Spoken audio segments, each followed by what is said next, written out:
Hello and welcome to the Memories at Home host preparation meeting for 2015.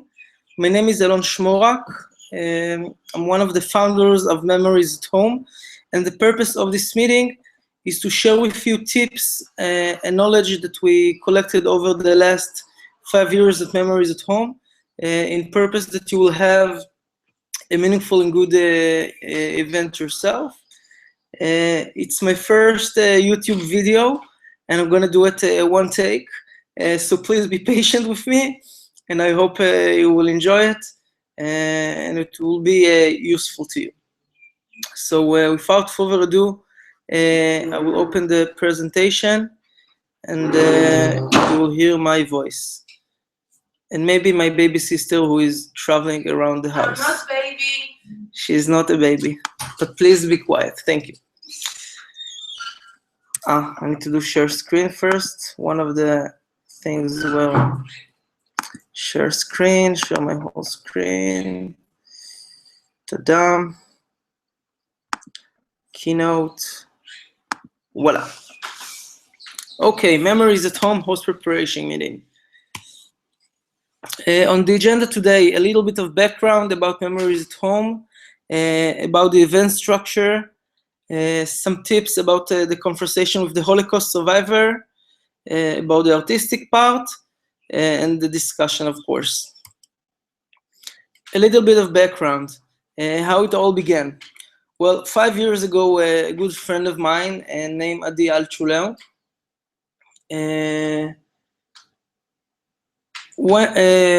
went through the whole Holocaust Memorial Day in Israel without even noticing it was the Holocaust Memorial Day. I guess the same as you feel abroad. A lot of the times it's a normal day and you don't really necessarily understand that it's the Holocaust Memorial Day, which is, I think, a big way, a bad feeling. I don't know if to say it's a big waste, but it's an inconvenient feeling anyway. And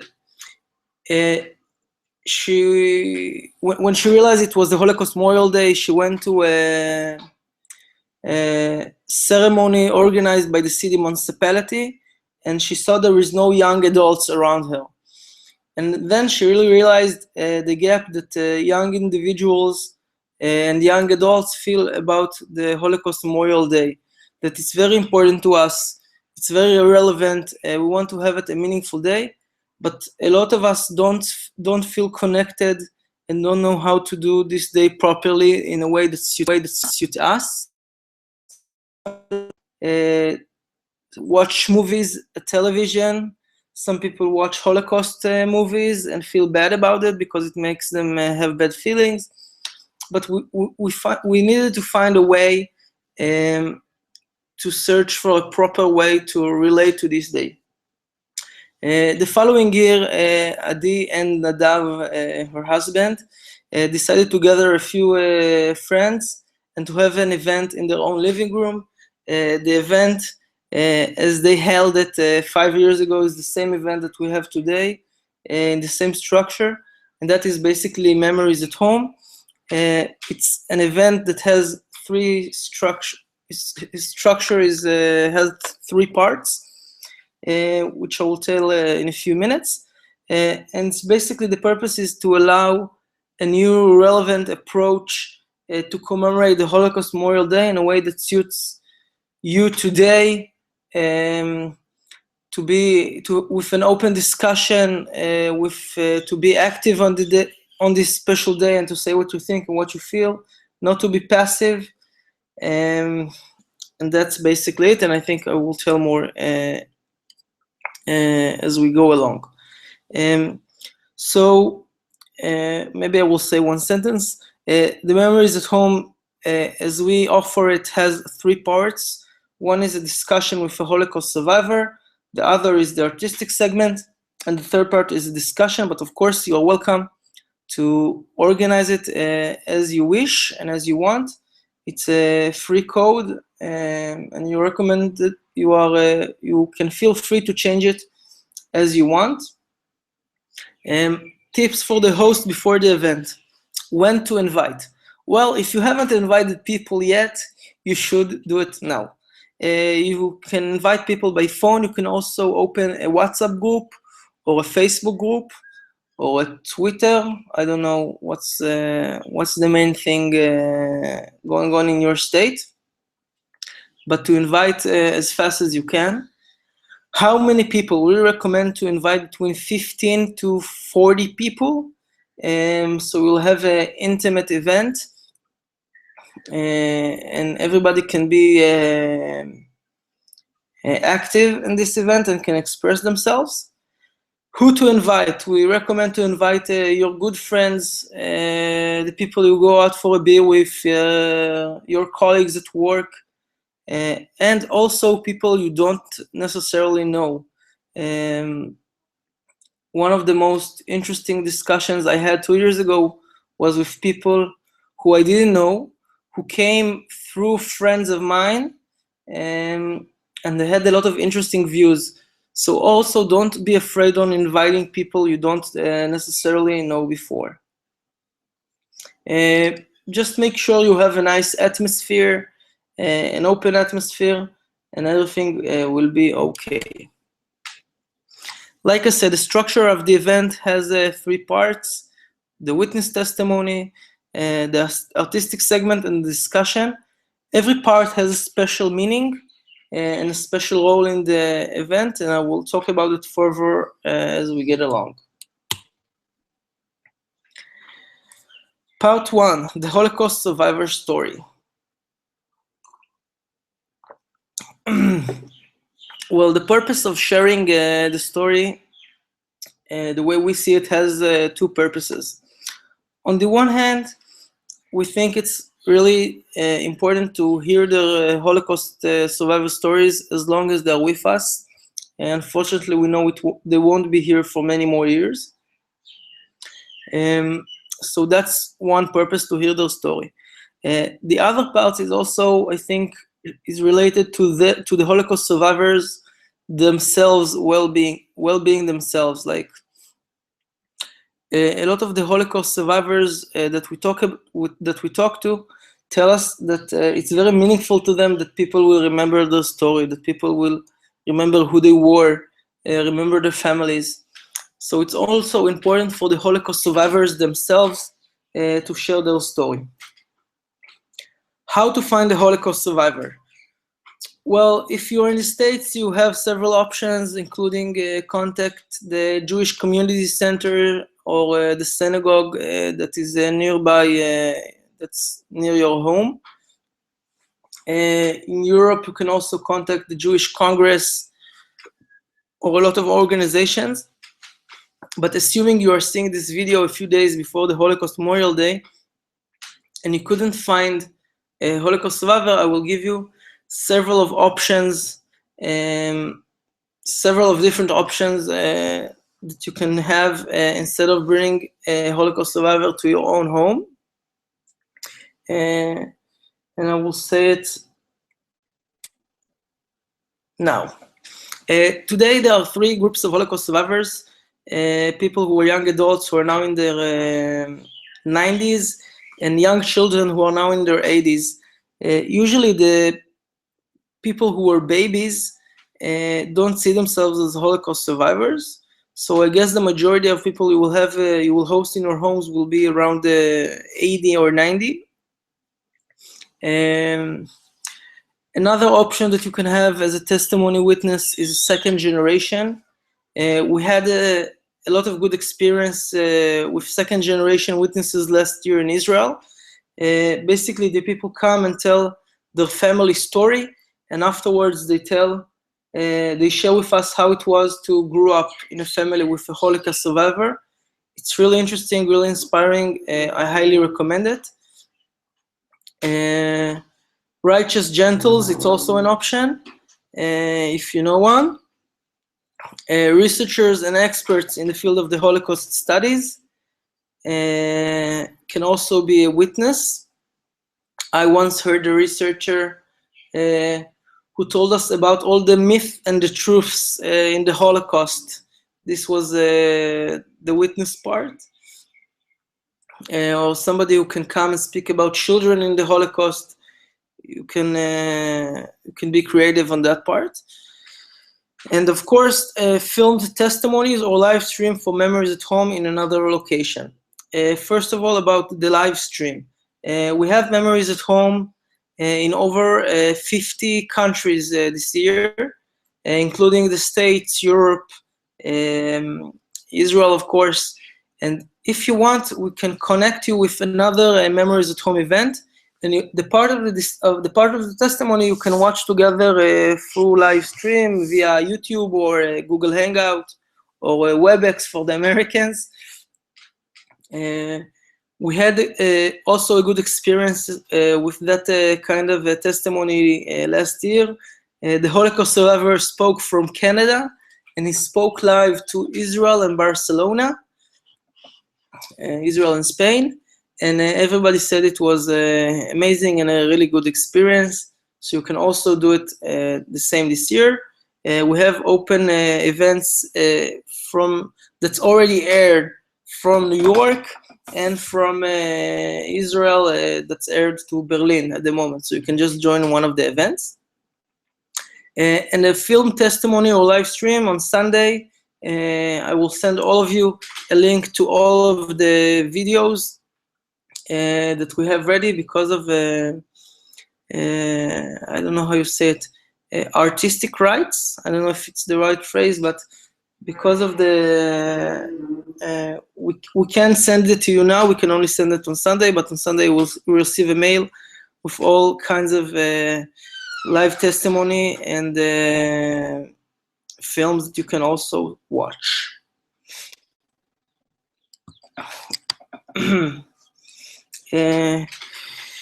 The behavior with the Holocaust witnesses.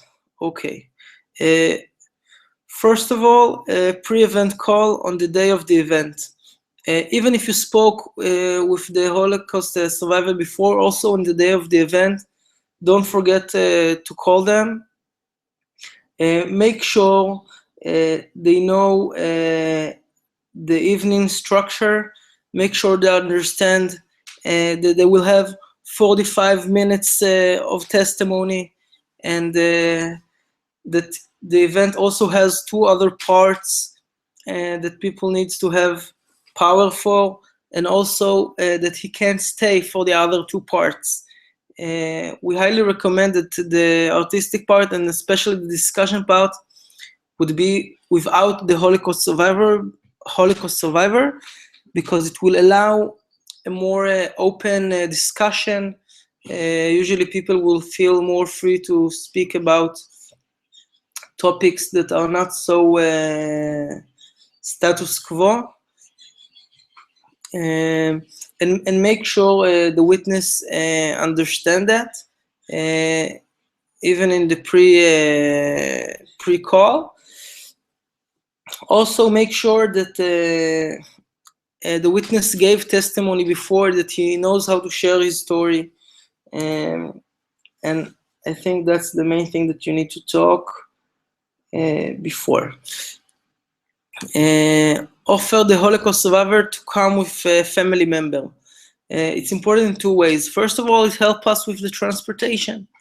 I know a lot of you told me that you have problem on how to bring the Holocaust survivor from his home and to his home back. So if a family member drives him, it's a good alternative. Plus, it also gives a nice emotional supportive, no, wait. Here's the part where I'm in Israeli and my English is hard. It also gives to give a emotional supportive. I'm sure I said it out wrong. Support, emotional support. My 15-year-old sister is correcting my English, which is nice.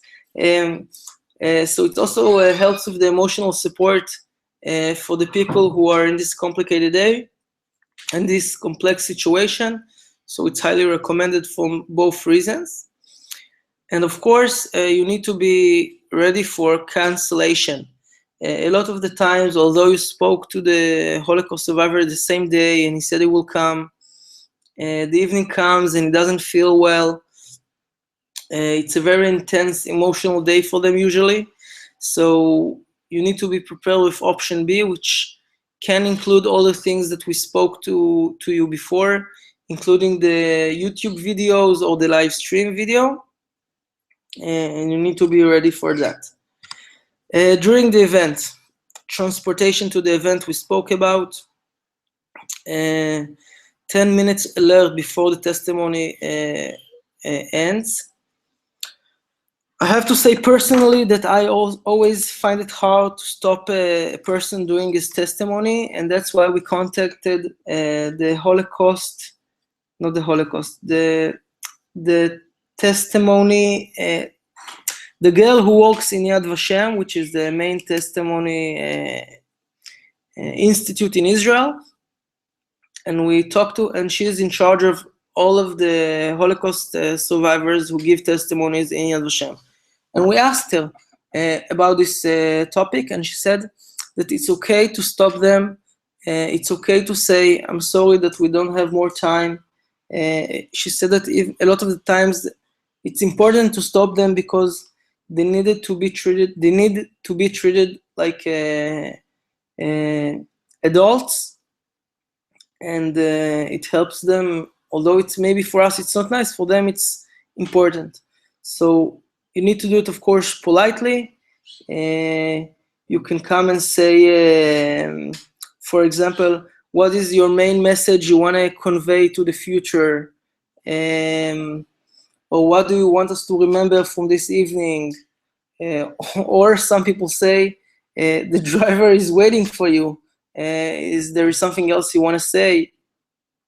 But don't hesitate to stop, because the two other parts are also very, very important. Be ready to provide help with the testimony. A lot of the times they are really exciting, not really exciting, really anxious. So prepare some questions. Where did you grow up? Tell us about your family. Where were you born? Where it all began. So prepare with some questions in hand. Be sensitive and supportive. At the end of the day, the purpose of the talk with the Holocaust survivor is to hear their stories, and we need to be there for them. I have a not so nice story that I can share with you, that a few years back, one of the participants in my living room asked not so nice questions. I will give you an example. The lady talked about her family, and then she says, all of a sudden, my mom wasn't with us anymore. And a guy came and asked, like, what happened to your mom? And the Holocaust survivor ignored. And he asked her again. And the Holocaust survivor ignored again. So basically, there is a reason why she didn't want to talk about it. And I think it's okay, and we need to be sensitive and to understand that the testimony is also for them, and we need to not ask sensitive. We need to be sensitive and to pay attention, that's all. Also, let's see, before the testimony, we are here for the Holocaust survivor. I said not to talk about stuff, not to insist on questions. I talked about structure, we talked about. Also, I want to say another point. The majority of the Holocaust survivors were kids during the Holocaust. So a lot of the times their memories are not always clear, and sometimes it's hard for them to talk fluently. So we need to be sensitive and to understand that, and maybe prepare your guest pre-hand that it can happen. Okay. Don't forget to present the certificate. One of the things I usually do in my own event is to let people sign the certificate pre-hand and then frame it. I will explain again. I buy the frame pre-hand, and while the Holocaust survivors, towards the end of the testimony, I passed the certificate among all the participants, and they signed it. And I think it's really moving because it basically allows us to say, here are all the people who listen to your story and will pass it on. So it's another tip from me to you. Take pictures and videos, and of course, contact the survivor a few days after the event. Make sure he's okay, he's feeling good, ask him how the event was. So it's also important to contact the survivors a few days after the event. One other thing, I talked to you about being prepared for cancellation. And being prepared is also mean check your TV, check your YouTube video, pre-check all the things so you will be ready. 1 second, I will drink tea now. Excellent. Second part, the artistic creative segment. The goal is to have sort of a break between the testimony and the live discussion. It's also important because it's allowing people to connect emotionally through singing, stories, pictures. I heard of an event last year that a girl brought photos from her family, and they showed photos and paintings. I highly recommend to invite the people who are participants in your own event to bring with them a story, a picture, a guitar, any instrument they want. So it will allow them to express themselves in another way. We usually recommend it will be between 10 and 15 minutes. It's also a good time to say goodbye to the Holocaust survivors, to take pictures with them again, to say thank you, to escort them to the car. So it's also, don't skip the artistic segment. This is what I'm trying to say. And now the discussion. The discussion is the third part. For me personally, as alone, is the most is the part that I always find very moving, and I always learn a lot from. Who will be the guide of the discussion? I usually recommend that it won't be the host, but it will be somebody else, because according to my experience, the host is usually very busy in preparations and escorting the Holocaust survivors and making sure everything is okay and the refreshments are cool and stuff like that. So I recommend that it won't be the guy who is hosting the event personally, but again, it's all up to you.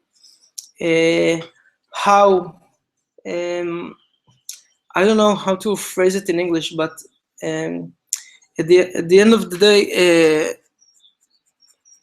the people who will be in charge of the discussion should ask questions and not give statements.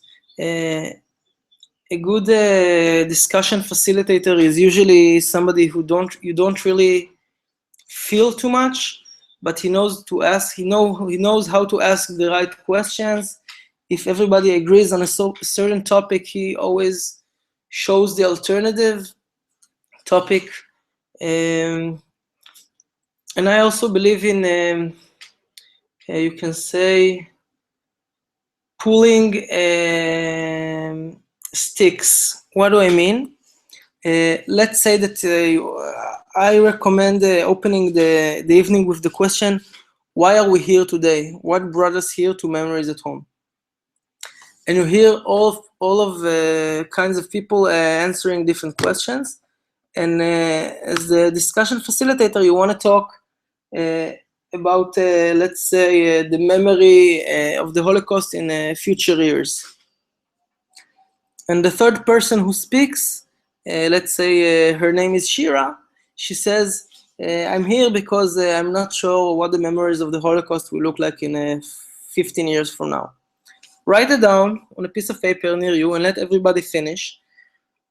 And when you feel it's the right moment, you can say, let's go back to what Shira said. In that way, the discussion is not about you, it's about the participants. Let's see what's in here. Choose one discussion topic. It's really important. In evenings that the facilitator didn't prepare a topic, usually it's just a night where people give a lot of statements that are not relevant to one another. We do recommend to choose one topic from the discussions, from the discussion topics that we have for you in the kit. And this is, although you won't have a closed answer at the end, it will be a certain topic, and it's usually more good. So choose a discussion topic. The role of the facilitator is to conduct a meaningful discussion, allowing everybody to participate while forming new questions instead of statements. Like I said before, it's highly important that everybody will speak, everybody who wants to speak and to express themselves. One thing I forgot to say in order for that thing to happen is I usually start the discussion with the rules of how the discussion will go on. I will say, hey everybody, now we will have an open discussion. Everybody is free to say whatever he feels. There is no right or wrong answers. Even if someone says something that upsets you or annoys you, please accept that. The purpose is to share and to hear other views. Don't interrupt other people. So usually I open with that. I also, I will talk about it in a second. Be on time and stick to the schedule, it's okay. If you are Europeans or from the US, you will probably do it. In Israel, it's a bit more hard. I talked about question instead of statement, about the sticks pulling, to prepare a topic. Like I said, the facilitator should try to give new views and to give contra views of people. Like if everybody agrees that we won't remember the Holocaust in 5 years, you should give a reason why we should remember, etc. Like I said, to open I highly recommend to open the discussion with the question, why am I here? If you see people who are struggling to open up, who are struggling to talk, you can share a personal story yourself to say why you are there. Usually it helps other people to open up.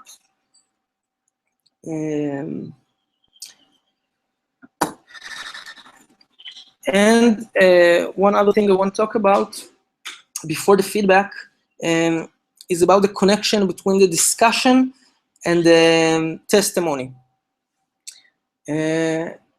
When we asked for people to give us feedback last Holocaust Memorial Day, we got certain feedbacks that we didn't feel very comfortable about.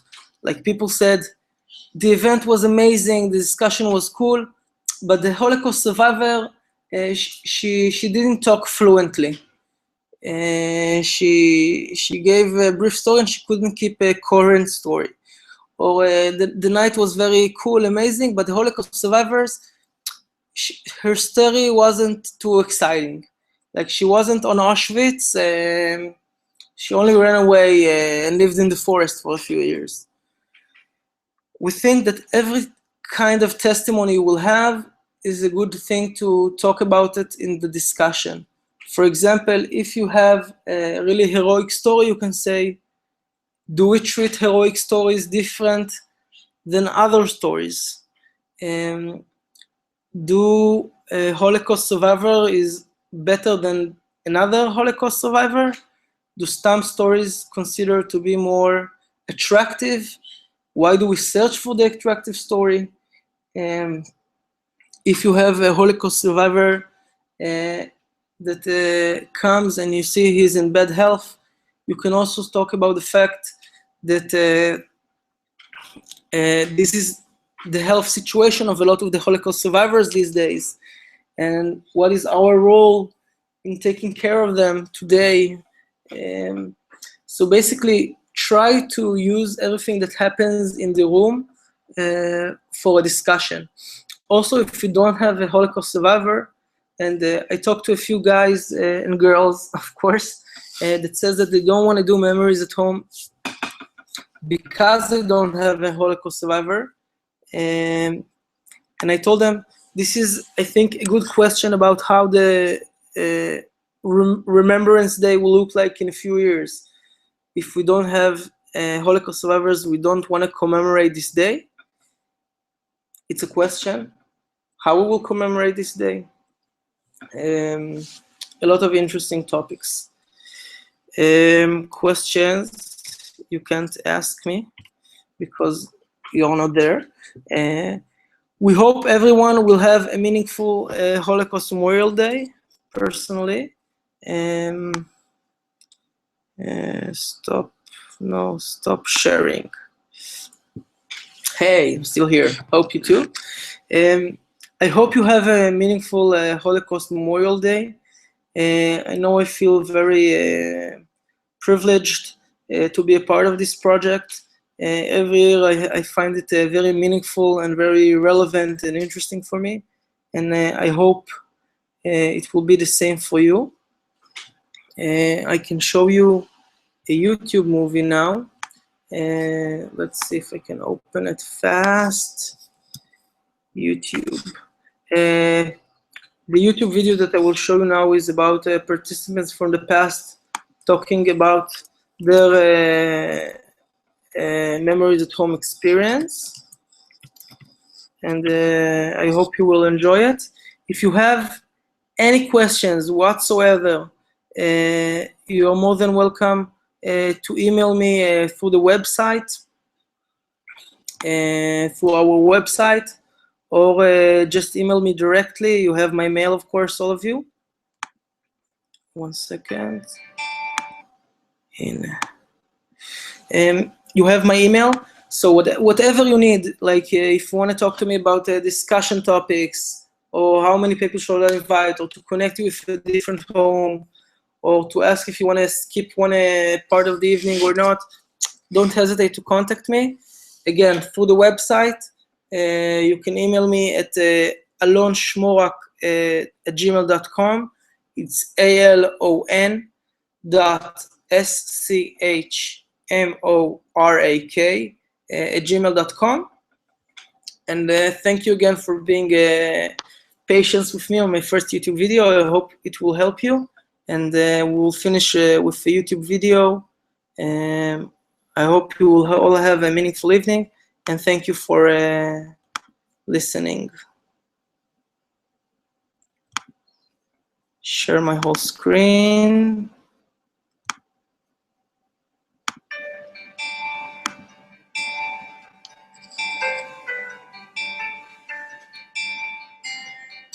זיכרון בסלון הוא הזדמנות למפגש מרגש וחיבור אמיתי עם האנשים ועם הסיפורים שלהם. זה להתחבר לשואה, נושא שאני נרתעתי ממנו ממש. זיכרון בסלון מהווה בשבילי מקום שאני יכולה לבוא ולהגיד את זה, ולהתחבר לשם מחדש. זיכרון בסלון בשבילי זה דרך לזכור ודרך להזכיר. זו הזדמנות לפגוש את ניצולי השואה שכבר לא יהיו פה בעוד כמה שנים. זה ערב בו ניצולי השואה יכולים לספר את הסיפור שלהם בסביבה קשובה ותומכת. בדרך כלל חברים שלי ואני נצא לבירה, אבל לא נדבר על הנושאים האלה. בשבילי זו הזדמנות לשיחה אחרת בינינו.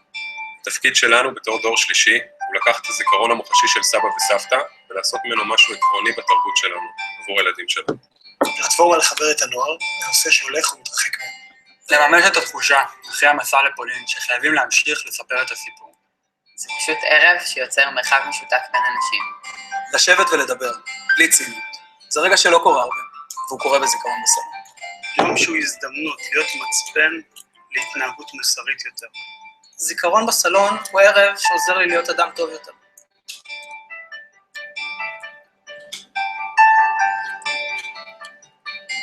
ביום השואה הקרוב אנחנו מזמינים אתכם להצטרף אלינו, לארח או להתארח בערב של זיכרון בסלון, בדרך לחוויה משמעותית ונוגעת יותר.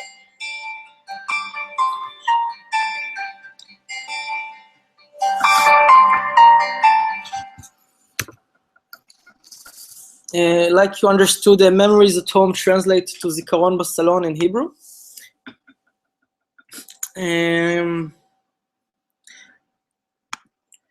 And again, read the kit. If you have any questions, don't hesitate to email.